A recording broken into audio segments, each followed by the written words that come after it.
আপনাদের ওই যে ওয়ালে লেখা আছে, ও দেখেন পালাইছে রে পালাইছে। কে পালাইছে? আপনারাই লিখে রাখছেন, আমরা লিখি নাই। কথা ঠিক না? তার মানে কায়েমপুরের ছেলে পেলের ইমান আছে। কথা বলে ঠিক না? ভাইরা আমার, পালাতে দেওয়া যাবে না, একটা হারামখোরকে পালাতে দেওয়া যাবে না। কারণ এদেশের হাজার হাজার নারীকে বিধবা করেছে, হাজার হাজার মায়ের বুক খালি করেছে। আমার ভাইয়ের ওদেরকে পালাবার দেওয়া যাবে না। আল্লাহ বলছে কিসাস। কোরআন শরীফের ভিতরে কিসাস দিয়েছেন কে? কোরআন শরীফের ভিতরে কিসাস দিয়েছেন কে? আল্লাহ বলে, হে নবী, ওরা যেভাবে হত্যা করেছে ওদেরকে ওই কায়দায় হত্যা করো। কথা বলে ঠিক না? আমার ভাইয়েরা, মুগ্ধকে যারা হত্যা করেছে ওইভাবে তাদেরকে হত্যা করতে হবে।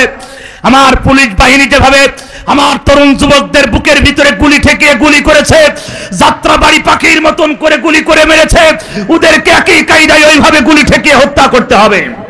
নির্দেশ কার? আল্লাহর নির্দেশ, কোন মানুষের না। আল্লাহ বলছে কিসাস।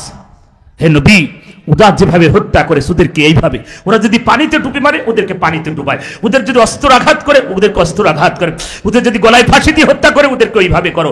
একটা হারামখোরকে আপনার কসবার মাটি থেকে পালাতে দেবেন না। কথা বলে ঠিকই না? দেশটা তারা বাবার সম্পদ মনে করে ভক্ষণ করেছে। সম্মানিত মানুষকে মানুষ পরে করে। আরে ভাই, দল হতেই পারে, উনি বিএনপি করে, উনি জামাত করে, উনি আওয়ামী লীগ করে, উনি জাতীয় পার্টি করে, করতেই পারে। কথা বলে ঠিক না? তাই বলে উনি জামাত করে বলে ওনাকে ফাঁসি দাও, উনি বিএনপি করে বলে ওনার 200 নাম্বার কেস দিয়ে দাও, উনি অন্য দল করে হেফাজত করে বলে ওনাকে গুলি করে মারি দাও। এটা কোন দল? এটা কোন দল? ওরা আমার দেশকে ভালোবাসে না, ওরা ভালোবেসেছিল সম্পদ আর নারী আর মদ। কথা বলেন, কথা কি সত্য না মিথ্যা? ওদের সংবিধানে 4টা জিনিস আছে, মদ, নারী আর টেন্ডারবাজি আর খুন। এই 4টা ছাড়া কিছু আছে ওদের? ওদের সংবিধানে 4টা জিনিস ছাড়া কিছু আছে না। ওরা টেন্ডারবাজি করেছে, নারীবাজি করেছে, মাদক পাচার করেছে বাংলাদেশে।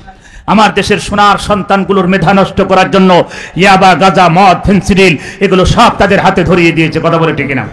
আমাদের সমাজ, আমার এলাকার কথা বলবো, ইউনিয়ন, আমরা প্রতিটা সাইনবোর্ডে গ্রামের মোড়ে মোড়ে লিখেছি মাদক, সন্ত্রাস এবং গান বাজনা, মাদক এগুলো চলবে না। ওরা সাইনবোর্ড খুলে ফেললো। ওরা 2000 ক্ষমতা আসার পরে সাইনবোর্ড সব তুলে ফেললেন। আবার সেই সাইনবোর্ড আমরা তুলেছি আর 3 মাস আগে। প্রতিটা মোড়ে মোড়ে গ্রাম, কোনো গান বাজনা চলবে না, জঙ্গি চলবে না, সন্ত্রাস চলবে না, কোনো মাদক নেশা করা যাবে না। আমার ভাইয়েরা, তারা এদেশের সোনার সন্তানদের মেধা নষ্ট করার জন্য চেষ্টা চালিয়ে ফিরাউন শিক্ষা ব্যবস্থাকে ধ্বংস করেছিল। আপনাদের এই ফিরাউন, এই লেডিস ফিরাউন একই কায়দায় আপনাদের সন্তানদের মেধা নষ্ট করার জন্য শিক্ষা ব্যবস্থাকে ধ্বংস করেছে। আমি চট্টগ্রাম বলে এসেছি, আপনাদের এই কুলাঙ্গার সন্তান হারামখোর নাস্তিক নওফেল, এটা একটা সরাসরি হারামখোর, সরাসরি নাস্তিক, শিক্ষা ব্যবস্থাকে ধ্বংস করেছে। কথা বলে ঠিক না? আমার ভাইরা, তারা কি চায় নাই?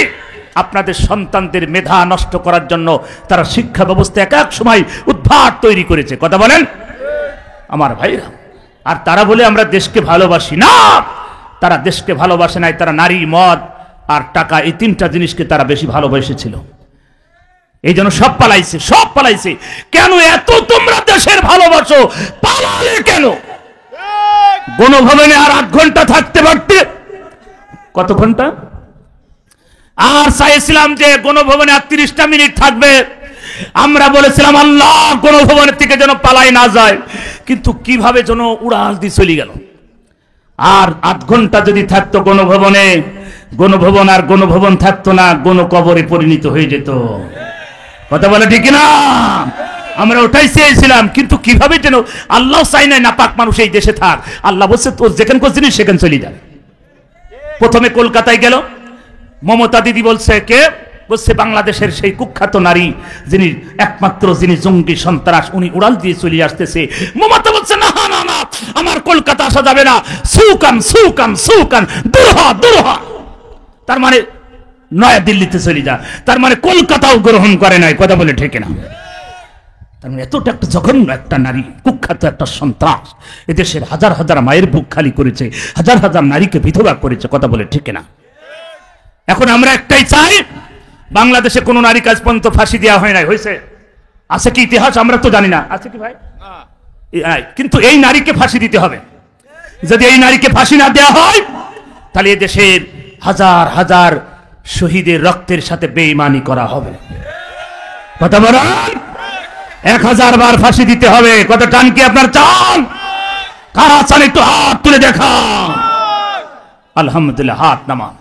সম্মানিত ভাইয়ের আমার, কারণ আমি চাই এই সমাজ ভালো হয়ে যা, এই সমাজে সবাই মিলেমিশে থাক। কথা বলে ঠিক কিনা? আমি আপনি ভাই ভাই, মুসলমান আমরা ভাই ভাই, হিন্দু দাদারা এখনো আছে, তাদেরকে আমরা সেলুট করে সম্মান করি, তাদের সাথে আমাদের কোনো শত্রুতা নাই, আছে কি না? তারা তাদের বসবাস করুক, তারা খাওয়া দাওয়া করুক, তারা যেখানে বসবাস করছে করুক, আমরা যেখানে চলছি। আল্লাহ পাক পৃথিবীতে কোরআন নাজিল করেছে গোটা পৃথিবীর মানব জাতির হেদায়েতের জন্য। কোন মানুষ যদি কেউ কোরআন মেনে নেয়, তার জীবন আলোকিত করে দেবেন কে? জোরে বলেন কে? সম্মানিত ভাইয়েরা আমার, কসবার ভাইয়েরা, কায়েমপুরের ভাইয়েরা, আজ আমি আপনাদের জন্য দোয়া করি। আল্লাহ পাক সেই দিবসের কথা বলছে, সেই দিবস আল্লাহ পাক বলছেন আলহামদুলিল্লাহি রাব্বিল আলামিন। প্রশংসা, সব প্রশংসা কার? জোরে বলেন কার? সব প্রশংসার মালিক কে? আর রহমানির রহিম। আপনি যখন বলছেন আল্লাহ আপনি রহমান, আপনি রহিম, আপনি দয়ালু, আল্লাহ বলছেন বান্দা তাই। তারপরে কি? আপনি বলছেন মালিক ইয়াউমিদ্দিন, আপনি সেই দিবসের মালিক। আল্লাহ বলছেন তারপরে কি?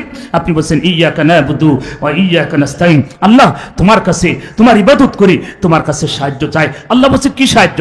আপনি বলছেন ইহদিনাস সিরাতাল মুস্তাকিম, আমরা সঠিক সহজ সরল পথ আল্লাহ তোমার কাছে চাই। আল্লাহ বলছে দিয়ে দিলাম। জোরে বলেন সুবহানাল্লাহ। আমি আপনাদের পায়ের ভিতরে হাত রেখে বলি, কসবার ভাইরা, কায়েমপুরের ভাইরা, আমরা আপনাদের শত্রু নয়, আপনাদের শত্রু আমরা নাই। আলেমরা এই দেশে আপনাদের শত্রু নয়। আজকে যাদেরকে বলা হচ্ছে আলেমরা খারাপ, কোন আলেম বাংলাদেশে টেন্ডারবাজি করেছে একটা দেখাতে পারবেন? কোন আলেম আপনাদের এই যে পাশেই তো বর্ডার, পাশে বর্ডার না, এই বর্ডার দিয়ে কোনো আপনাদের এই কসবার কোনো মুফতি, মুহাদ্দিস, মসজিদের খতিব, ইমাম মাদক পাচার করেছে, টাকা পাচার করেছে, একটা আলেম খতিব দেখাতে পারবেন? কারা করছে আপনারা তো জানেন। কথা বলে ঠিক না? তো তারা হয় সোনার ছেলে, আর এই হুজুররা হয় জঙ্গি সন্ত্রাস। চিন্তা করেন, উদের যে বহন, উদের ওয়াকামের সব কিছু চাপাই দিয়েছে হুজুরদের উপরে। কথা কি বুঝতে পারছেন? সেই কার কথা? বড় ভাই প্রসাব করেছে বারান্দায়, ছোট ভাই পানি ফেলিছে। মা বলছে এই করিম পানি ফেললি কেন বারান্দায়? ছোট ভাই বলছে মা, বড়দা প্রসাব করলি দোষ হয় না, ছোটদা পানি ফেললি দোষ হয়ে যায়। কথা কি বুঝতে পারছেন? কথা বুঝতে পারছেন? ওয়াকাম করেছে তারা, দোষ দিচ্ছে সব হুজুরদের। কথা বলে ঠিক না? আমার ভাইরা, বাংলাদেশে কোনো জায়গায় একটা হুজুর, মসজিদের খতিব, ইমাম কোথাও টেন্ডারবাজি করি নাই, মাদকের ব্যবসা করে নাই। কথা বলে ঠিক না? পরিমণির সাথে রাত কাটাইছে কোন মসজিদের খতিব? কারা? কারা ওরা? কারা? আমরা তো চিনি। কথা বলে ঠিক না? ওরা হয় সোনার ছেলে। ইডেন কলেজের মেয়েদের খাইছে কারা? জগন্নাথ বিশ্ববিদ্যালয়ের কলেজের মেয়েদের সাথে খারাপ কাজ করছে কারা? যারা ঢাকা বিশ্ববিদ্যালয়ের মেয়েদের সাথে খারাপ কাজ করছে কারা? ওরা হয় সোনার ছেলে। ওকে দাঁত মুখ সব খুঁজে ফেরার দরকার, হারাম করে না। কথা বল। দেশটাকে 12টা বাজিয়ে চলে গেল, দেশটাকে ধ্বংসের প্রান্তে দাঁড় করিয়েছে। এদেশের নারী থেকে কেউ রেহাই পাই নাই। তারা হত্যা করে, তারা তো কাম করেছে, জেনা করেছে, নারী ধর্ষণ করে মজনুর মতন একটা পাগলকে রাস্তা থেকে ধরে নিয়ে যাই বলছে এই মজনুই অকাম করেছে। কি আপনার পত্রিকায় পান নাই? মজনু কথা বলতে পারে না, পাগল, মেন্টাল। তার মতন লোককে কোন থেকে ধরে নিয়ে এসে বলছে এই মজনুই ধর্ষণ করেছে। চিন্তা করেন। তার মানে ওরা হচ্ছে, ওরা লাইলি খাইছে, আর মজনুর মতন পাগলকে ওরা ভাইয়ের আমার আসামি সাজিয়ে জেলখানায় ঢুকাইছে। কথা বলে ঠিক না? তারে কি বুঝতে আর বাকি আছে? এদেশের আল্লামা সাইদিকে যারা হত্যা করলো, ও কায়েমপুরের মানুষেরা, সাইদি সাহেবের অপরাধ কি? কোরআনের হক কথা বলা। কথা বলে ঠিক না? মুফতি আমির হামজা 3 বছর কারাগারে দিয়েছে। আমার ভাইয়েরা, মুফতি আমির হামজা কি টেন্ডারবাজি করেছিল? খুন খারাপি করেছে? আমার ভাইয়েরা, তাহলে মুফতি আমির হামজাকে 3 বছর কেন দেয়া হলো? মুফতি আমির হামজার অপরাধ কোরআনের হক কথা বলা। আলেমরা এদেশে কোরআনের হক কথা বলে, এটাই অপরাধ, তাছাড়া কিছু না। কথা বলে ঠিক না? আমার ভাইয়েরা, আমি আপনাদের পায়ের ভিতরে হাত রেখে বলছি, কায়েমপুরের ভাইয়েরা, আসুন সবাই ফিরে আসি এই আল্লাহর কোরআনের দিকে, এই কোরআনের দিকে। কোরআন যদি সমাজে প্রতিষ্ঠিত হয়ে যায়, সংসদে কোরআন চলে যায়, এই দেশটা দুর্নীতি মুক্ত হয়ে যাবে, কায়েমপুরের মানুষেরা আরামে ঘুমাবে, দরজা জানালা খুলে ঘুমাবে, কোনো চোর খুঁজে পাওয়া যাবে না। কথা বলে ঠিক না? কথা কি ঠিক আছে? একবার দেখেন না, একবার খালি দেখেন দেশটাকে কিভাবে সাজানো হয়। কথা বলে ঠিক না? আগামীর বাংলাদেশ কোরআনের বাংলাদেশ আমরা সবাই চাই। কারা চান একটু হাত তুলে আমার আল্লাহকে দেখান। আলহামদুলিল্লাহ।